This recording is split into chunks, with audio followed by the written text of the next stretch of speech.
we just lose?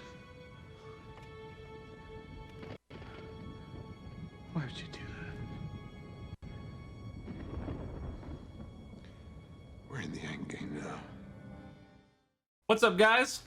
Maverick here, and today we're closing out our 3-part series on Warzone solo game strategy with the end game. So far, you've rocked out some confidence out of the early game, you've figured out positioning through the mid game. Now we want to focus on those final steps to make sure that you secure that Warzone victory. The end game is all about positioning, maintaining trigger discipline, and controlling angles. Let's walk through some gameplay so you can see it in action. Positioning strategy is going to vary depending on if the end zone is in an urban area or an open space. I find open spaces to be more difficult because of the engagement field depth. So we're going to start right there. In this scenario, we've rotated into a high ground position above the quarry. We chose a depression between some hills as the point to hold while we wait for the next circle to reveal itself. We've killed one enemy with our sniper up ahead, and we're waiting to engage another enemy that we tracked in this vehicle.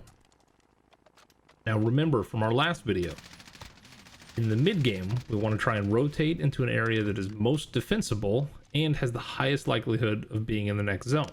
In an open space endgame, positioning is the most important controllable factor for you to secure that victory. It is worth the early sacrifice of getting into an engagement to secure it. This means don't shy away from prioritizing this positioning over your safety as you start to see the final zone reveal itself. What makes open space end zones so difficult, in my opinion, is the combination of having limited cover and the engagement field depth. Here's what I mean by the engagement field depth. Engagement field depth is the distance and time between when you recognize an enemy and how far your sight has to travel to get on target. There are 3 fields. There's a far, mid, and then a near. Most players naturally concentrate on the mid and near sections because their peripheral vision helps to cover that area. An enemy that is located in the far section requires your eyes to travel to acquire them. Essentially, this means that if you're surprised by an opponent in the far section, your acquisition and response time is going to be the longest, which makes it the most dangerous. So I try and clear these fields from furthest to nearest, from deepest to closest.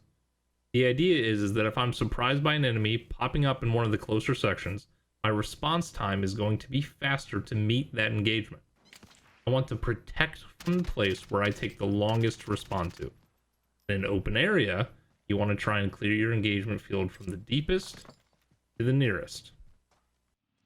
Now that we understand the engagement field depth, we can get back into the positioning part. In open space positioning, we not only need to rotate into it, but we also need to secure the space.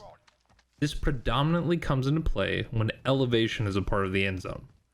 The only way to secure all of the flat ground is to kill everyone, which I would strongly recommend in a battle royale. Our experience tells us that higher ground that's defendable is better than low ground that is not defendable. So we've rotated into high ground, and now it's time to secure it. Securing a position in open field space in-game is an extremely methodical process.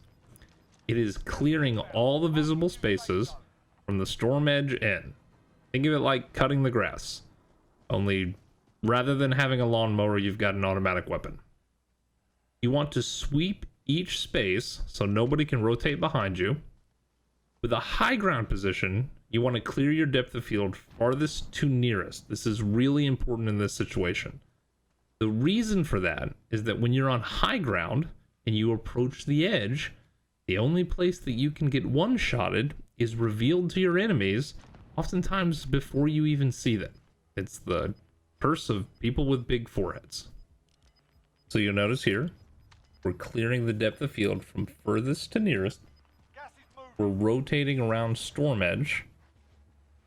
I'm not terribly concerned with any damage the storm could do, because any health disadvantage I have against my opponents, I'm confident my positioning advantage is going to outweigh that. So What's most important right now is making sure that I am the only person on the high ground and there is nobody that can sneak up on me. So we're methodically hugging the storm edge, just going to each place that we can get a peek on somebody, making sure that we're not overexposing ourselves, and then cleaning up anybody that we've got an angle on. This is a sequence that's a really good example of how dangerous open space can be and why it's really important that you prioritize in the mid game the forecasting process for where the end zone might be, because if you're stuck in a situation like my good friend here is going to be stuck in, where you can't rotate at all, you've guaranteed yourself effectively a loss, except for somebody playing stupid. So it is critically important that we rotate appropriately in the mid game, and then in the end game we really focus on making sure that once we get into prime position, we are securing it as best as we possibly can. I know there are going to be times when you're not able to rotate into the best possible position, or your play style doesn't allow you to do that. If that's the case, then what you have to do is you have to establish and understand where the threats are going to be and how you need to prioritize them. The example being is, if there was a third opponent here and I'm on this mid shelf, the guy down low is not my predominant threat. It would be a guy that was above me and behind me. So if you can't transition into the dominant position, you want to focus on first attacking whatever player could be in the dominant position. Neutralize the greatest threat and then work your way down the ladder. And then we could just put F's in the chat or the comments to pay respects for this guy. We'll take a moment of silence.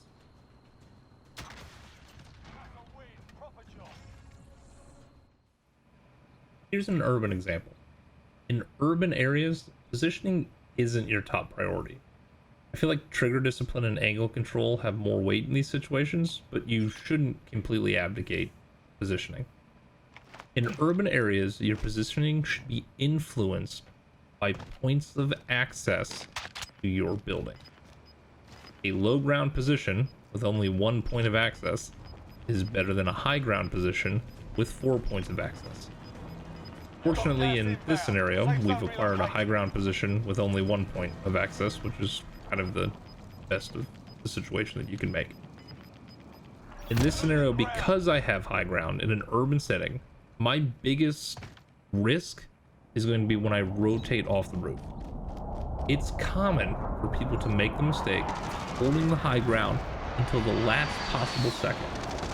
If you're going to do that, you better make sure that you can check or neutralize any threats that are in the field of play.